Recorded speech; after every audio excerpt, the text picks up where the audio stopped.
He will be a descendant of Muhammad. He will be an unparalleled, unequaled leader.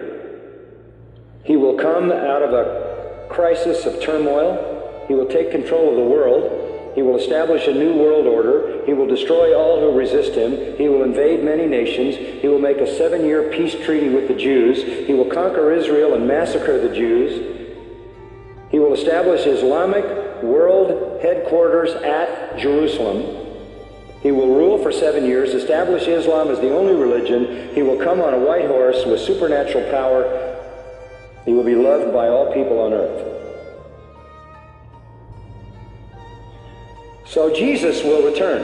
Yes, Muslims believe that Jesus will come again. They believe in the return of Jesus. Not the true Jesus. The Jesus of Islam, not God, didn't die, didn't rise, didn't provide a sacrifice for sin, but he does return. He's a prophet, and he comes back, and he has one purpose when he comes back, and that is to assist and aid the Mahdi. He returns, listen to this, as a radical Muslim. He comes back as a radical Muslim. He will arrive, by the way, at a minaret near Damascus. And he will come back holding the wings of 2 angels who flew him down to meet the gathering army of the Mahdi in the east, the army of the black flags. Jesus, when he comes back, will pray to the Mahdi, who is greater than he. He will acknowledge the Mahdi as his Lord. He will make a pilgrimage to Mecca. He will worship Allah, and thus he will lead all Christians who will follow him to reject their notion of Jesus and accept the real Jesus, who is nothing but a prophet and a man. He will establish worldwide Sharia law. He will become the greatest Muslim evangelist, and he will be the final witness on the day of judgment against non-Muslims.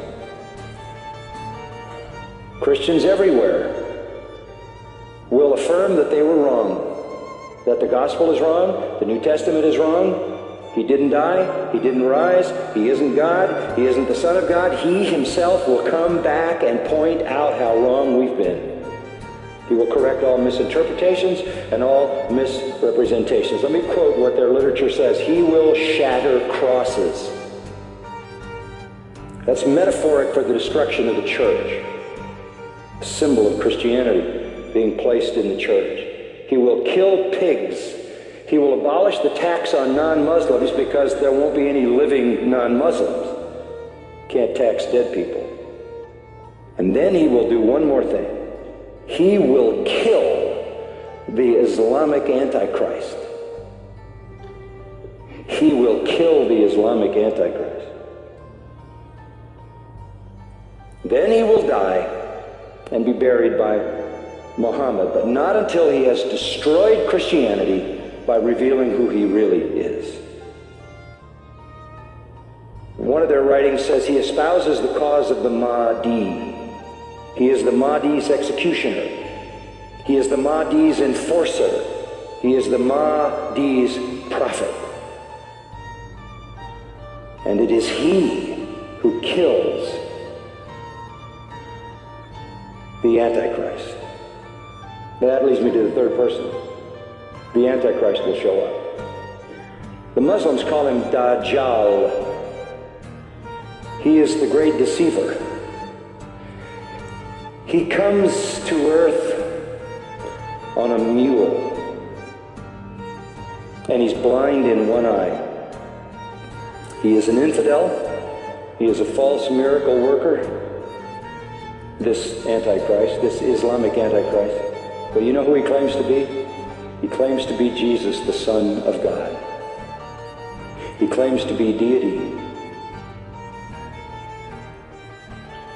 He will attempt to stop the Mahdi and the true Jesus, but the true Jesus will slaughter him.